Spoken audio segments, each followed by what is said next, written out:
Hello everyone and welcome back. So as you all know that today we are going to start with a new chapter. बहुत ही ज़्यादा important होने वाला है आज का session because इसके अंदर we are going to solve the PYQs 2021 से लेकर 2010 तक के PYQs from the chapter Locomotion and Movement we are going to solve. We have already studied the chapter in detail. बहुत ही बढ़िया, बहुत ही important chapter है ये. इसके concepts जो हमारा स्पेशली मसल कॉन्ट्रैक्शन वाला पार्ट है वो कंसेप्चुअली बहुत ज़्यादा इंपॉर्टेंट है समझना. अदरवाइज आपका जो स्केलेटन वाला पार्ट है उसमें तो only the bones and their numbers is important. Otherwise the conceptual part that is muscular movement is quite important that we have already studied in detail. एक एक पॉइंट, एक एक लाइन एनसीईआरटी की हमने क्लास में कंप्लीट कर ली है and that is why today we are here to solve the PYQs. जो भी बच्चे PYQs नहीं करके आए हैं अभी तक प्लीज़, जो भी बच्चों ने अगर कोई कंसेप्ट मिस कर दिया so please go and watch previous PYQs videos. उसके सारे PYQs आप सॉल्व कर लीजिए. एंड ऑल्सो अगर लोकोमोशन एंड मूवमेंट में से कोई भी कंसेप्ट आपका स्किप हुआ है, मिस हुआ है, so please make sure that you first watch the recorded videos and then come here, then only you will be able to answer all the questions flawlessly because I don't want जितने भी बच्चे class में बैठे हैं मैं नहीं चाहती कोई भी यहाँ पर किसी का भी कोई इस तरह से क्लूलेसली बैठे या फिर किसी भी तरह से कोई क्वेश्चन समझ में ना आए. So that's why make sure that आप कंसेप्ट अपने रेडी करके you come to this session for PYQs. Okay, so before we start with today's session for locomotion and movement PYQs, firstly I want to discuss something in general with you all because this is the recent thing that I have been receiving here, with recent query that I have been receiving here कि human physiology everyone knows that ये unit इतनी ज़्यादा important है, सबसे highest weightage you all know कि human physiology का ही है NEET के अंदर. and also because आप आगे जाके medical college में this is going to be the base for you, this is going to be the foundation for you. इस वजह से इसका weightage बहुत ज़्यादा है. so kids are asking me, students are asking me that how should we approach it, मतलब कैसे इसको मैक्सिमम हम स्कोरिंग बनाए कि इसमें हमको 100% एक्यूरेसी के साथ we would be able to score the questions. क्योंकि अगर ये आपका अच्छे से हो गया मतलब आपका बहुत बड़ा portion is going to be very good for you. so that is why इसकी अगर हम बात करें ह्यूमन फिजियोलॉजी के बारे में, सो ह्यूमन फिजियोलॉजी एक ऐसा टॉपिक है जिसको आप मेनली माइंड मैप्स के through you have to study it. आप अलग अलग माइंड मैप्स बनाइए हर चैप्टर के लिए. जैसे डाइजेशन है, you all know that digestion के अंदर जो इंटेस्टाइन के अंदर हमने डाइजेशन देखा था आपके पैनक्रियाज, लिवर से और सकस एंटेरिकस की क्या एंजाइम्स होती हैं, व्हाट इज देयर इफेक्ट, वो उसके लिए आप फ्लो चार्ट जैसा हमने क्लास में बनाया था वैसा flow chart you have to make. हर एक टॉपिक के लिए for each and every chapter there should be flow charts for in front of you, there should be mind maps in front of you. locomotion and movement के लिए जैसे हमने muscle contraction के लिए पूरा एक flow chart draw किया था, उसके थ्रू क्या होता है कि जब आप रिवीजन करने बैठते हो तो आपका टाइम बहुत ज़्यादा सेव हो जाता है. Your time won't be wasted. If you want a rapid revision you will be able to revise at the last moment of your exam from those notes because end moment पे आपके flow charts and mind maps ही काम आते हैं. अगर आप book लेकर बैठोगे, बहुत लेंदी नोट्स लेकर बैठोगे तो आप कंफ्यूज हो जाएगा. So please make sure that flow charts and mind maps आपके पास रेडी रहे. ह्यूमन फिजियोलॉजी में स्पेसिफिकली जहां जहां पर भी हमने फ्लो चार्ट्स बनाए हैं प्लीज मेक श्योर कि आप उन्हें कंप्लीट कर लीजिए और make a separate folder for them, या फिर आप अपने जो भी स्टडी टेबल है उसके आसपास हर एक चैप्टर से एक एक आपके सामने फ्लो चार्ट या फिर माइंड मैप ऐसा होना चाहिए जो कि उस चैप्टर की पूरी क्रक्स समरी हो. सो that is the most important thing for human physiology. That's what I had to discuss. And now as you know that we are going to begin with locomotion and movement के previous year questions 2021 से लेकर 2010 तक के हम discuss करने वाले हैं. So without any delay we will be starting this super amazing, super important session from locomotion and movement. Before that I want you all to send me a thumbs up so that I can get to know that yes you all are present here in the class in front of me. Let me see how many of the kids are already here. Yes, very good, very good. As I can see बहुत सारे बच्चे हैं. स्तुति बेटा कहाँ थे last 2 classes से, गायब बिल्कुल. Okay, no problem. Yes, hello, I'm doing great and I am expecting the same for all of you. I hope you all are keeping well, you all are doing well, you all are revising, पढ़ाई कर रहे हो and you are also doing certain activities to burst your stress. So now Today we are going to start with locomotion and movement, and without any delay चलिए शुरू करते हैं आज का session. First question in front of us from the year 2021 only, and the question is chronic autoimmune disorder affecting neuromuscular junction leading to fatigue, weakness and paralysis of skeletal muscles is called as. क्या कहते हैं paralysis of skeletal muscles? जब weakening हो जाती है, बहुत ज़्यादा fatigue होता है, और ये एक autoimmune disorder है. सब कुछ तो question में दे दिया, अब बच्चा क्या सिर्फ नाम बताना है आपको, and you all must remember the name of this autoimmune disorder. क्या क्या options में है देखो, arthritis है, muscular dystrophy है, gout या फिर myasthenia gravis. And I don't think class में ऐसा एक भी बच्चा होगा जिसे ये बात याद नहीं है. कोई भी ऐसा बच्चा जो ये बात भूल गया है? No, very good. As I can see the responses, they are very positive.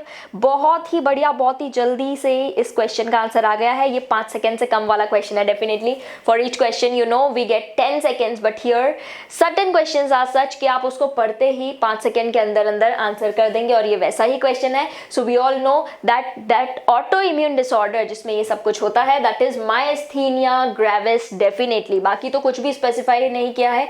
Arthritis में सिंपली आर्थराइटिस लिखा है, rheumatoid they have not included in also. यहाँ पर क्लियरली दिया है स्केलेटल मसल्स का है, तो ऑब्वियसली आर्थराइटिस नहीं हो सकता. Muscular dystrophy, no it's not autoimmune, उसके अंदर धीरे धीरे मसल्स का जो वेस्टिंग अवे होता है, that is muscular dystrophy. Then gout is also not, so that is why सीधे हमें पता है माइस्थीनिया ग्रेविस में ही तो ये सब होता है, वीकनिंग हो जाती है, फटीग होता है, paralysis of skeletal muscle, that is what happens in myasthenia gravis. So 3 has to be the correct answer here. Now next question है हमारे सामने again from the year 2021, and the question is which of the following statements wrongly represents the nature of smooth muscles? Smooth muscles का nature wrongly कौन represent करता है? Again 2021 का question, and a very direct question, very easy question, that is these muscles have no striations, they are involuntary muscles, communication among cells is performed by intercalated discs, या फिर these muscles are present in the wall of blood vessels. What is true for smooth muscles? You have to tell what is true for smooth muscles that you can identify from here, and क्या इसमें से गलत है, that you have to mark here. कौन सा statement wrong है, that you have to mark here. And let's see what all you have to say for this question. क्या answer इस क्वेश्चन के लिए आ रहे हैं? Let me check. All right.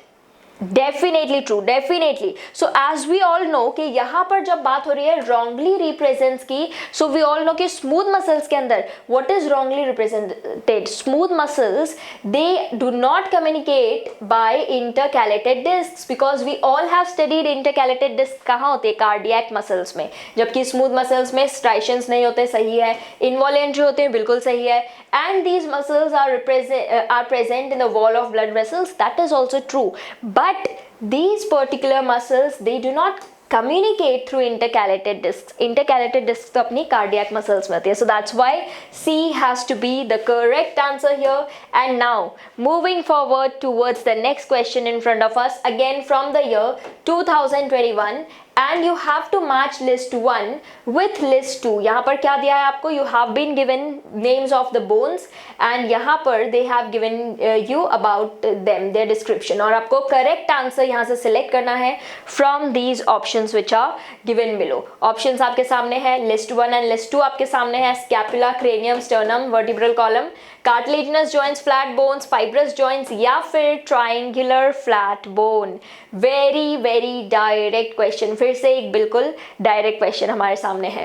So let's see what all you have to answer for this question. बहुत ही सीधा साधा सा क्वेश्चन है. फिर से it's not difficult at all. Difficulty level आप देखोगे क्वेश्चंस का तो it's very low. That means questions are quite easy only. इन सभी को हम ईजी क्वेश्चन ही कहेंगे. We won't even call them as moderate, right. So 2021 का ही क्वेश्चन है in front of us.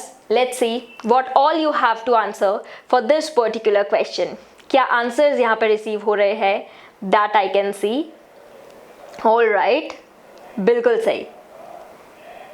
Yes, Definitely. So mostly the answers that I am receiving here, as I can see, they are correct only. जब बात हो रही है यहाँ पर scapula की, we all know scapula is the shoulder blade, and shoulder blade हम सभी को मालूम है, it is a triangular flat bone. कैसी होती है? Triangular flat bone है वो. This kind of triangular flat bone is our scapula. So A के सामने 4 लिखा है हमारे दो ऑप्शंस में. So we will have to move forward. हमें आगे बढ़ना होगा यहाँ पर.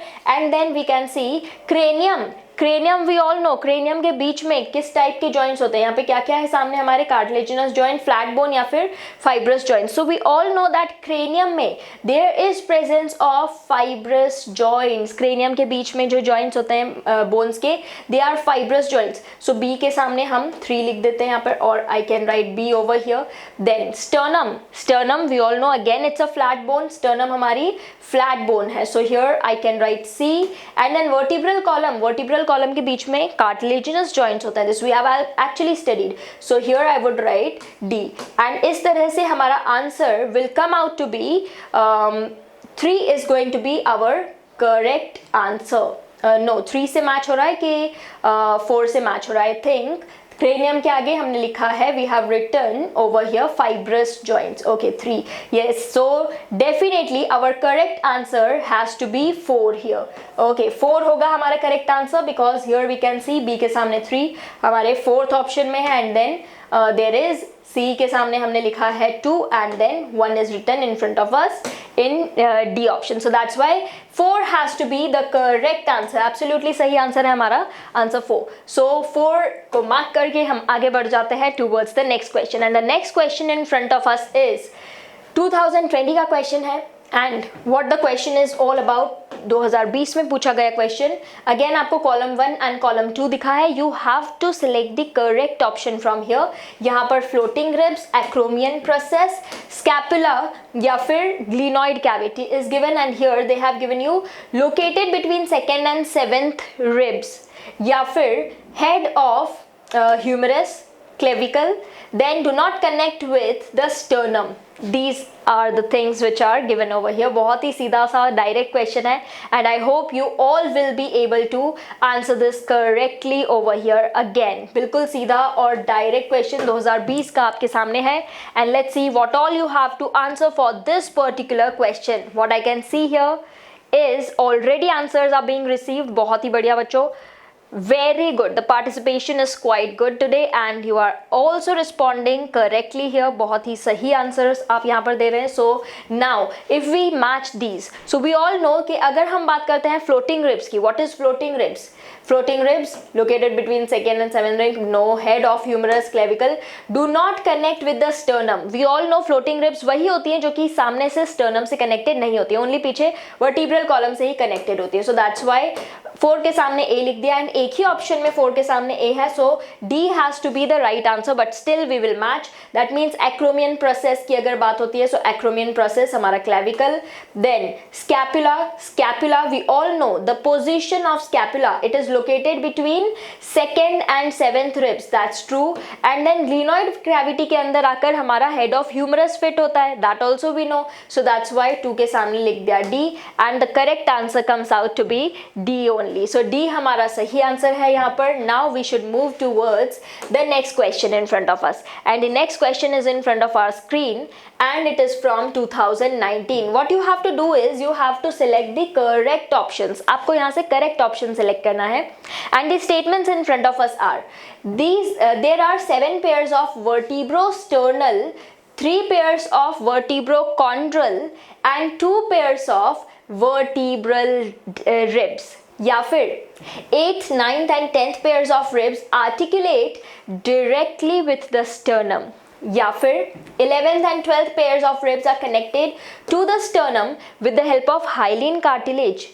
Or each rib is a flat thin bone and all the ribs are connected dorsally to the thoracic vertebrae and ventrally to the sternum. You have to select the correct statement regarding your ribs, and again सारे ही statements देखकर ही आपको समझ में आ जाना चाहिए कौन सा सही और कौन सा गलत statement दिया हुआ है यहाँ पर. Let me see if already I have started receiving the answers. Yes, already answers are coming here.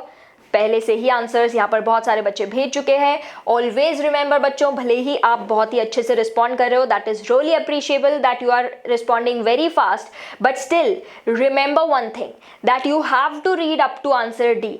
Answer D तक रीड किए बिना कोई भी आंसर नहीं भेजेगा यहाँ पर, भले ही आप कितने भी कॉन्फिडेंट हो कि A answer is correct, but still you have to read towards answer D. ये आदत आपको डालनी है, बिकॉज कई बार ऐसा होता है कि हम ए आंसर के बारे में बहुत ज़्यादा श्योर होते हैं, but it turns out that some other option happens to be more appropriate. So always make this a habit to read the option up to D option. भले ही आप कितने भी ज़्यादा कॉन्फिडेंट है कि ए ही करेक्ट है, फिर भी एक बार पढ़ने में क्या जाता है, you have to read all the options. Okay, so now you have to select the correct option and let's see, there are 7 pairs of vertebrosternal ribs। 7 pairs हमारी वर्टिब्रोस्टर्नल रिब्स की होती है क्या? That is true. True ribs कहते हैं हम इनको, they are said to be true ribs. क्यों? क्योंकि ये डायरेक्टली कनेक्टेड होती है वर्टिब्रल कॉलम और स्टर्नम से, दोनों से, दैट्स वाई उसे हम वर्टिब्रोस्टर्नल कहते हैं।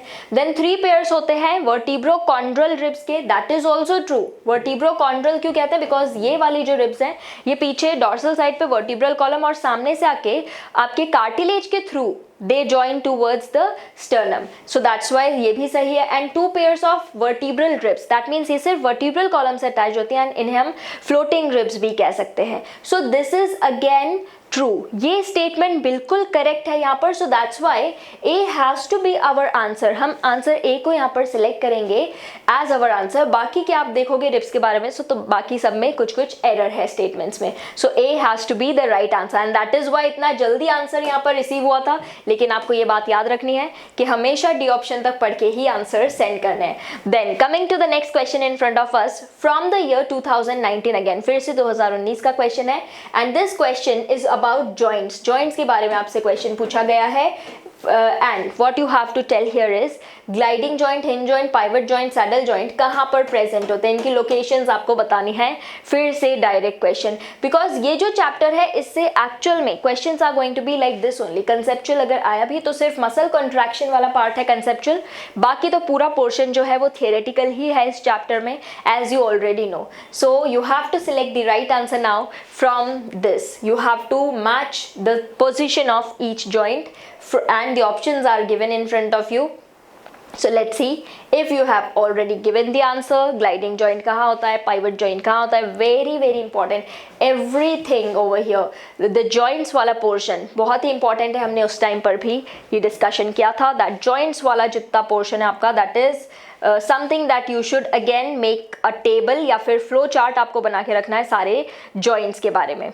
Okay, so as I can see here, yes, definitely the answers that I am receiving here, they are definitely very correct। बहुत ही बढ़िया बच्चों, बहुत ही बढ़िया। लगता है आज सभी स्केलेटन सिस्टम को तो एटलीस्ट रिवाइज करके आए ही हैं। अभी देखो आगे क्या होता है अगर मसल कंट्रैक्शन के क्वेश्चंस आते हैं। So how do you respond, we will see that. Before that I can see here that अभी तक जितने भी क्वेश्चंस आए हैं सभी ने यहाँ पर बहुत ही करेक्टली एक्यूरेटली आंसर किया है। ऐसा बहुत ही कम होता है कि किसी भी क्वेश्चन के लिए सबका एक ही आंसर आए, एंड अभी तक सारे क्वेश्चंस के लिए सभी के सेम आंसर्स आए। So that's really appreciable. So now let's talk about this question, gliding joint. Where is gliding joint present? Gliding joint की लोकेशन क्या होती है? We all know that gliding joint होता है हमारे कार्पल्स और टार्सल्स के बीच में। सो यहाँ पर ऑप्शन में दिया है बिटवीन द कार्पल्स। सो यहाँ पर 3 के सामने आई can right 1 here, and option में 1 3 के सामने एक ही ऑप्शन में दिया है। सो ए ही हमारा आंसर होगा यहाँ पर, लेकिन फिर भी हम आगे मैच कर लेते हैं। So hinge joint, where is hinge joint present? Between humerus and ulna. Everyone remembers ये वाला जो जॉइंट है हमारा, this is hinge joint, humerus ulna के बीच। So that's why here I will write 2। Then pivot joint, everyone knows atlas axis, ये जो हमारा नो मूवमेंट होता है एटलस एक्सिस के बीच there is presence of pivot joint. So here I must write 3। Okay, so here I can write down 3 in front of this, and then saddle joint, we already know saddle joint कहाँ पे present होता है। This is your saddle joint and saddle joint is present between carpal and metacarpal, so that's why this has to be the right answer। A हमारा बिल्कुल सही answer है, उसे mark करके हम आगे बढ़ जाते हैं। and this is why जब भी A आंसर होता है बहुत ही जल्दी सबके आंसर्स आ जाते हैं। So now next question is which of the following muscular disorder is inherited? अब आपको यहाँ पर inherited muscular disorder के बारे में बताना है। बॉट्यूलिज्म, टिटैनाई, मस्कुलर डिस्ट्रॉफी या फिर myasthenia gravis.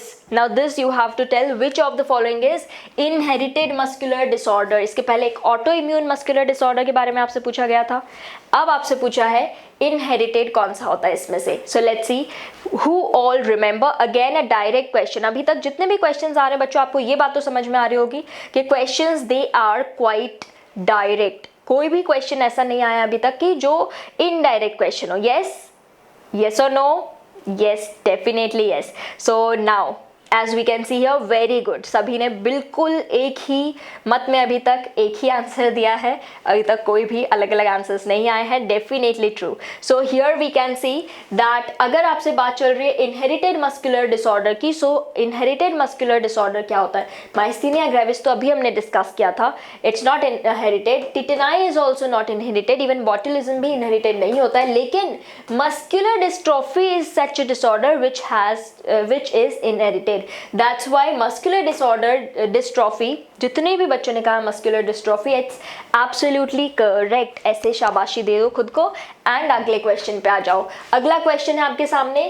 Calcium is important in skeletal muscle contraction because. Calcium का क्या इंपॉर्टेंस होता है मसल कंट्रैक्शन में? You all must remember this. Now this is the conceptual part of this chapter that you have to be very clear about. अगर आपको बिल्कुल clarity होगी तो आप अच्छे से आसानी से 100% सही आंसर्स दे पाएंगे. So calcium is important in skeletal muscle contraction because what does it do?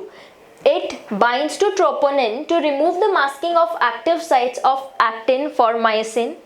या फिर it activates the myosin ATPase by binding to it, or it detaches the myosin head from the actin filament, or it prevents the formation of bonds between myosin and myosin cross bridges and the actin filament. Now this is again a very direct question. फिर से एक बहुत ही direct question है. ऐसा एक भी बच्चा नहीं होना चाहिए जिसको ये नहीं याद हो कि कैल्शियम का रोल क्या है हमारे मसल कंट्रैक्शन में. और ऑप्शंस देख के आपको समझ में ही आ जाएगा कि मोस्टली जो ऑप्शंस है बिल्कुल अब्रप्ट हैं, तो आप पढ़ते ही समझ जाएंगे. एंड लेट मी सी क्या रिस्पॉन्स अभी तक यहाँ पर जनरेट हो रहे हैं. And as I can see that yes, definitely, very good. All right, so as I can see अभी तक मोस्टली जो बच्चों के रिस्पॉन्सेज आए हैं दे आर डेफिनेटली करेक्ट. बहुत ही बढ़िया बच्चों. सभी को यहाँ पर याद है ये बात कि कैल्शियम का क्या रोल होता है हमारे मसल कंट्रैक्शन में. वी ऑल नो जब कैल्शियम आयंस आते हैं तो वो किससे बाइंड होते हैं? जाकर ट्रोपोनिन के साथ बाइंड हो जाते हैं. और ट्रोपोनिन के साथ बाइंड होते ही जो हमारी एक्टिव साइट्स होती है ऑन दी एक्टिन वो खुल जाती है और मायोसिन जाकर उससे के साथ क्रॉस ब्रिज बना लेता है. सो ये रोल होता है कैल्शियम का. कैल्शियम का रोल होता है ट्रोपोनिन के साथ बाइंड होना so that the active sites of actin can open up, they can get exposed for myosin heads. So that's why A answer is definitely correct here. And बहुत सारे बच्चों ने बहुत पहले ही ए आंसर यहाँ पर सेंड कर दिया है. So very good, that is absolutely correct. Then आ जाते हैं अगले क्वेश्चन पे. और नेक्स्ट क्वेश्चन में आपसे देखो बहुत ही ज्यादा इंपॉर्टेंट है. True ribs, false ribs and floating ribs is very important. कौन सा पेयर ट्रू रिब्स का है, कौन सा पेयर फॉल्स रिब्स है, कौन सा फ्लोटिंग रिब्स है? Very very important to remember. ठीक है, आउट ऑफ द 12 पेयर्स आप देखो कितना रिपीटेडली क्वेश्चंस पूछे जा रहे हैं. Again the question is from the year 2017 and the question is out of x pairs of ribs in humans only y pairs are true ribs. Select the option that correctly represents the value of x and y and provides their explanation.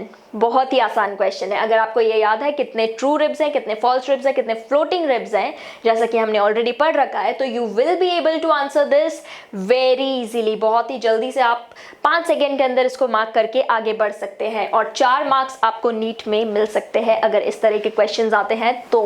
Now let's see what is given here in A option. x 12 y 5. तो x मतलब हमारे total ribs 12 pairs होते हैं, उसमें से 5 pairs true ribs के होते हैं क्या? That is absolutely false statement. इसको यहीं पर क्रॉस कर देंगे. Then x is given 24 and y is given 2. Okay, यहाँ पर दिया out of x pairs, okay 24 pairs होते हैं क्या? नहीं। और 2 ही पेयर्स ट्रू रिब्स के होते हैं क्या?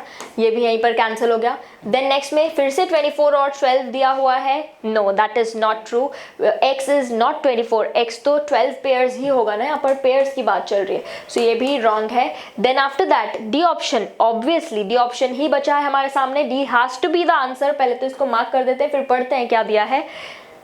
Out of 12 pairs, we all know x is 12 here, 12 pairs होती है रिब्स की, बचपन से सबको ये बात मालूम है, right? And then y is 7, that means only 7 pairs are true ribs। क्या ये सही बात है? Definitely this is true. अभी पिछले क्वेश्चन में ही तो हमने देखा था कि हमारे 7 रिब्स जो है वो ट्रू रिब्स है, 7 पेयर्स ऑफ रिब्स जो है वो ट्रू रिब्स है, and they are attached dorsally to vertebral column and ventrally to sternum, और इसी वजह से तो इन्हें हम कहते हैं ट्रू रिब्स, क्योंकि ये वर्टिब्रल कॉलम और स्टर्नम दोनों से अटैच्ड होते हैं, या फिर I can also call them as vertebrosternal ribs. So ये हो गया हमारा सही आंसर, D has to be correct here. जितने भी बच्चों ने डी आंसर भेजा है यहाँ पर, वेरी गुड बच्चों, बहुत ही बढ़िया।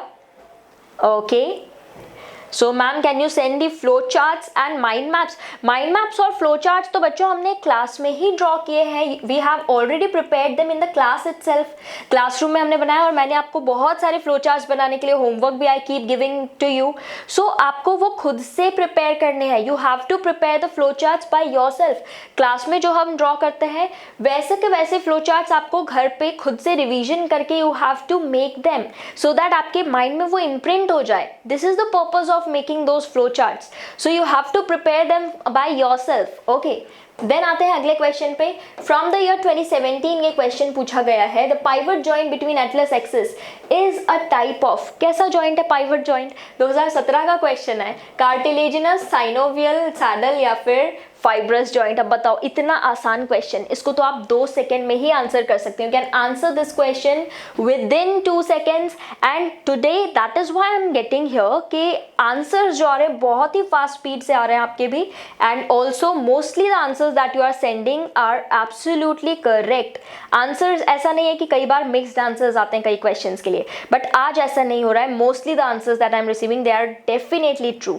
सो yes, very good, mostly everyone is answering B, and we all know कि pivot joint is a type of synovial joint ना, synovial joint के types में we have studied pivot joint, so without any doubt we have to mark B and move forward to the next question. Next question है हमारा 2016 से, and the question in front of us is name the ion responsible for unmasking the active site for myosin for cross bridge activity during muscle contraction। अभी हमने कुछ second पहले ही answer किया है, कुछ मिनट पहले ही आंसर किया है, इट इज कैल्शियम। कैल्शियम का काम होता है जाके ट्रोपोमिनिन के साथ बाइंड करना, एक्टिन के ऊपर एक्टिव साइट्स को एक्सपोज कर देना for the myosin.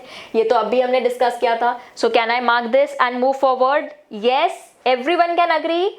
Very good, very good. Alright, तो अब आ जाते हैं अगले क्वेश्चन पे। Next question is from the year 2016 again, and the question is lack of relaxation between successive stimuli and sustained muscle contraction को हम क्या कहते हैं? अगेन बहुत ही इंपॉर्टेंट डिसऑर्डर है ये, इसके बारे में हमने डिस्कस जब किया था, we had discuss this, is very important.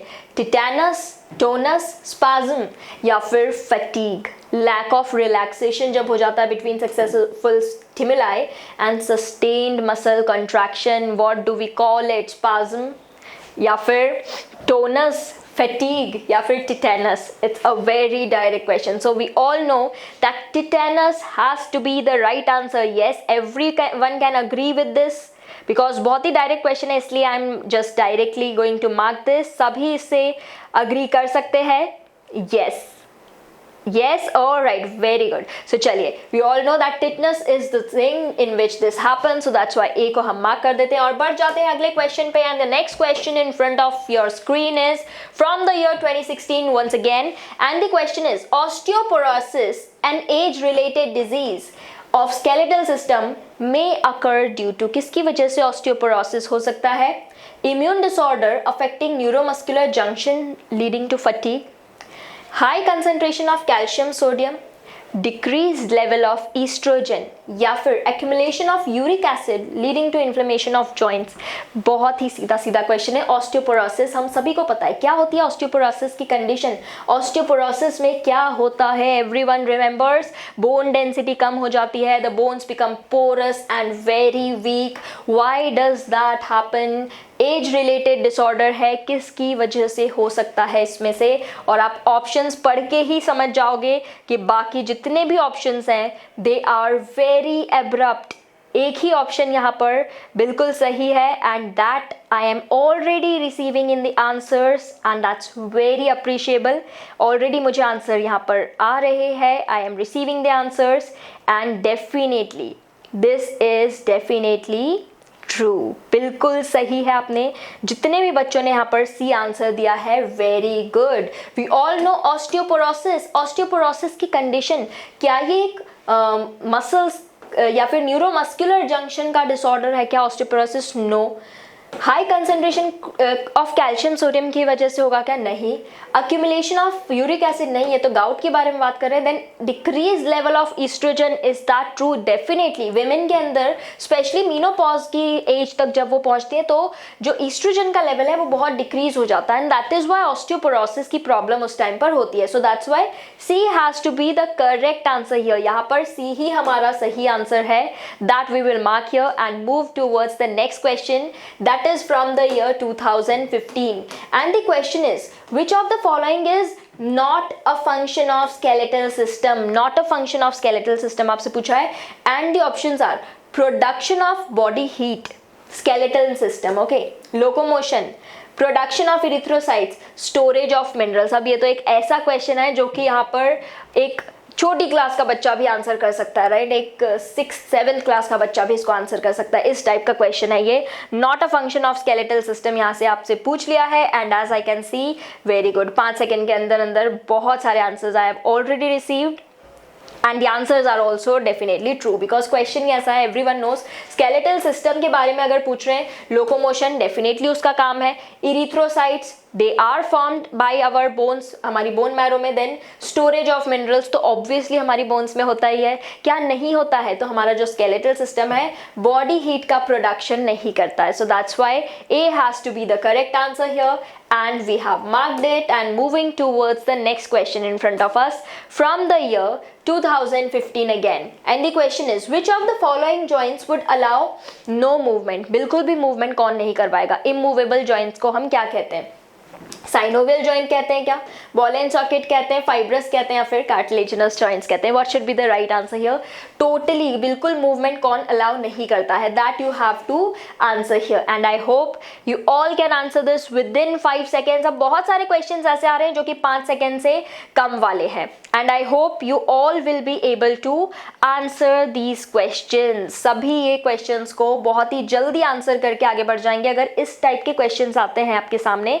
सो आपका टाइम बहुत ज़्यादा सेव हो जाएगा, right? You will be having ample amount of time for physics and वो आपका मेन मोटिव होना चाहिए कि बायो में आपकी तैयारी इतनी ज़्यादा अच्छी होनी चाहिए कि आप 5 सेकेंड के अंदर अंदर ही आंसर्स करते जाएं and move towards the next question. किसी में भी अगर आप अटक रहे हैं उसको छोड़ दीजिए, बाद में रिव्यू कर लीजिए, but you have to make sure कि आप बहुत ही फास्ट स्पीड से चले बायो में सो दैट आपके लिए बाकी के सब्जेक्ट्स के लिए ज़्यादा टाइम बचा रहे। And if you have very good grip on these things, जैसे कि ये डायरेक्ट क्वेश्चंस हैं, इसमें सबसे ज़्यादा टाइम सेव होने वाला है। वी ऑल नो, आपको पढ़ते से ही पता चल जाएगा कि बिल्कुल भी movement, no movement, which of the following joints has? So we all know fibrous joint, sutures में जो हमारे क्रेनियम के बोन्स के बीच में जो जॉइंट्स होते हैं, fibrous joints, they are immovable joints, they don't provide any movement, no movement is seen. So that's why fibrous joint has to be the correct answer. So C को mark करके आगे बढ़ जाएंगे towards the next question in front of us and the question is from the year 2014 और question है select the correct matching of the type of joint with the example in human skeleton system and you have two type of joint and उसका example दिया हुआ है। so you have to select the correct matching, ठीक है? correct matching आपको select करनी है। क्या क्या दिया है? cartilaginous joint होता है frontal and parietal के बीच में, या फिर पाइवट जॉइंट होता है between 3rd and 4th cervical vertebrae के बीच, या फिर हिंज जॉइंट होता है ह्यूमरस और पेक्टोरल गर्डल के बीच में, या फिर ग्लाइडिंग जॉइंट होता है बिटवीन कार्पल्स। एंड फर्स्ट में दिया है cartilaginous joint is there between frontal and parietal bones. So which of the following is correct? That you have to tell here.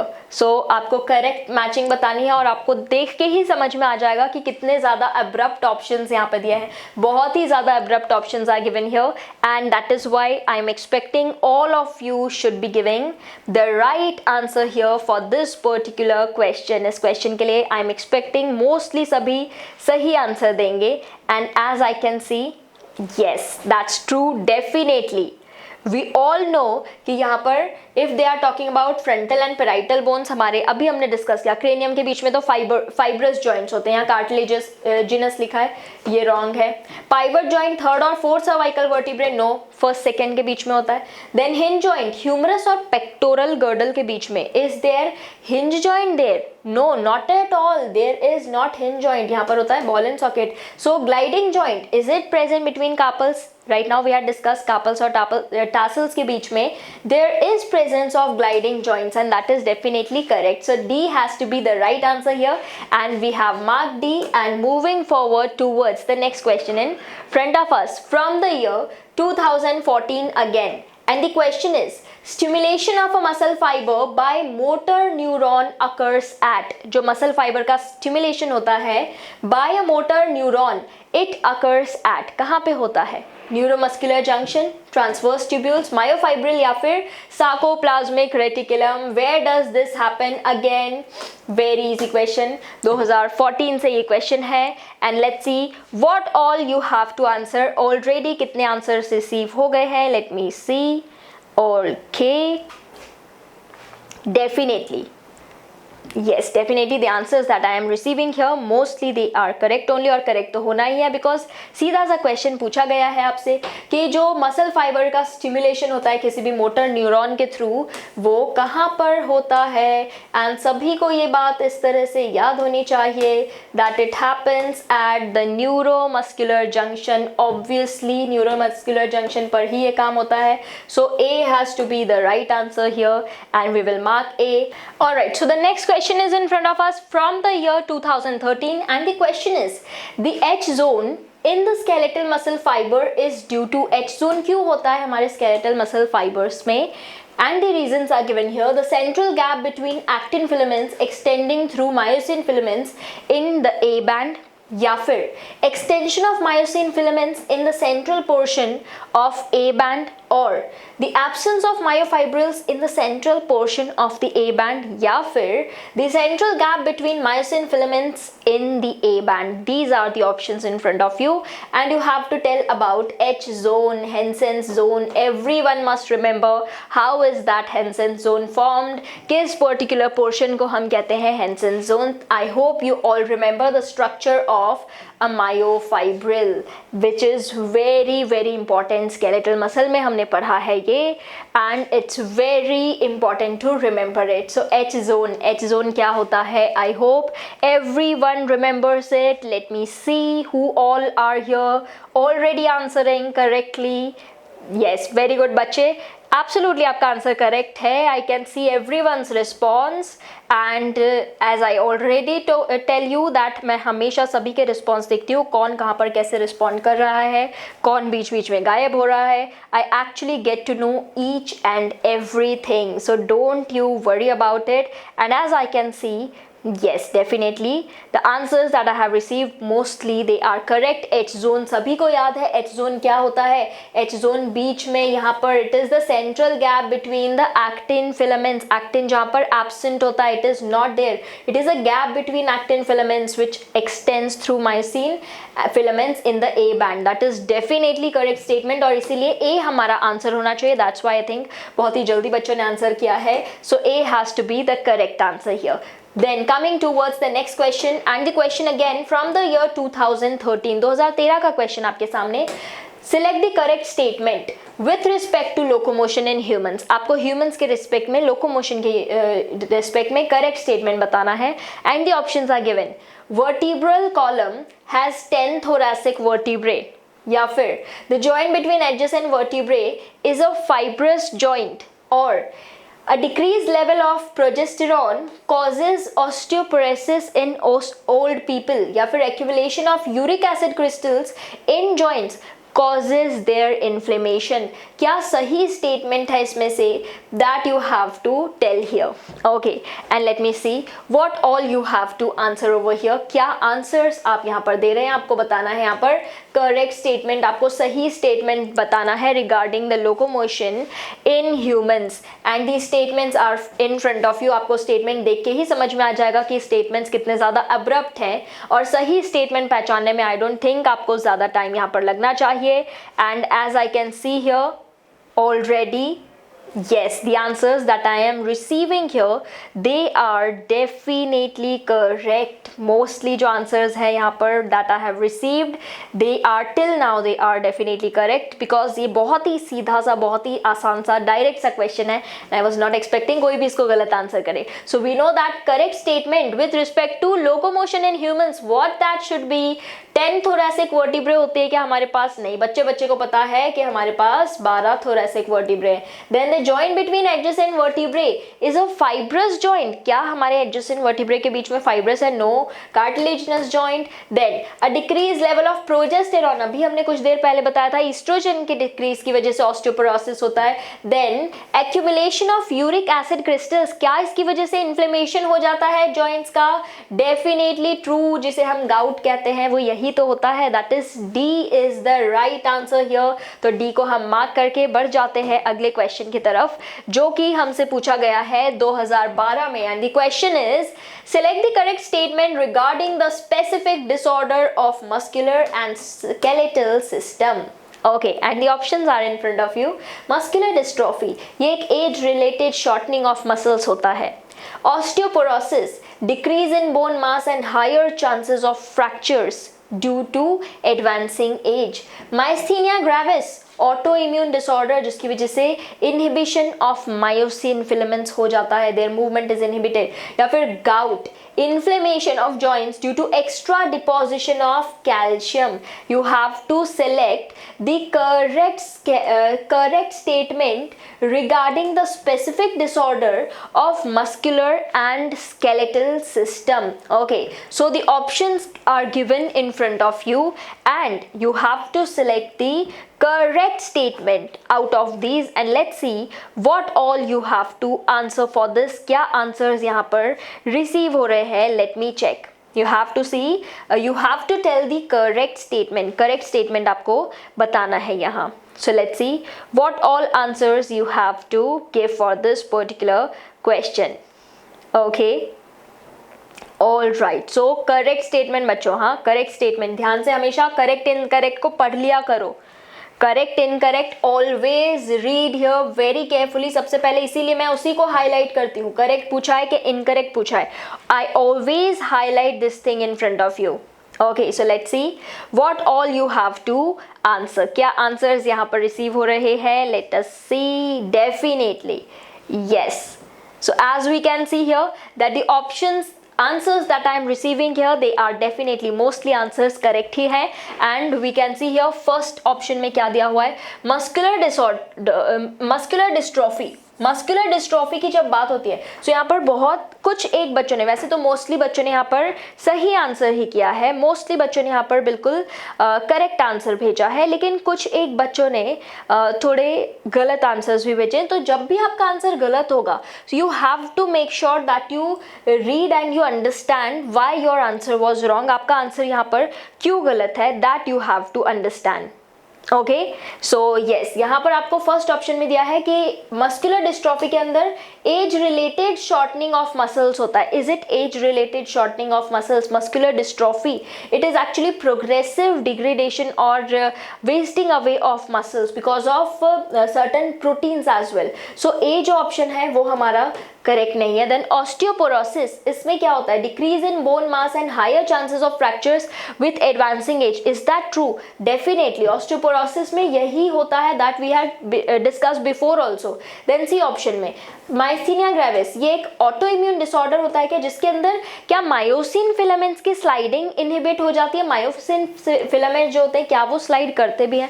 तो actin filaments they slide over the myosin, so that is why ये statement भी abrupt है। Then gout के अंदर क्या joints में extra calcium का deposition होता है? नहीं, अभी कुछ देर पहले हमने देखा था यूरिक एसिड क्रिस्टल्स होते हैं जो डिपॉजिट हो जाते हैं। So that's why out of all these statements हमारा बी स्टेटमेंट है जो कि बिल्कुल सही है, बाकी सारे statements they are not true.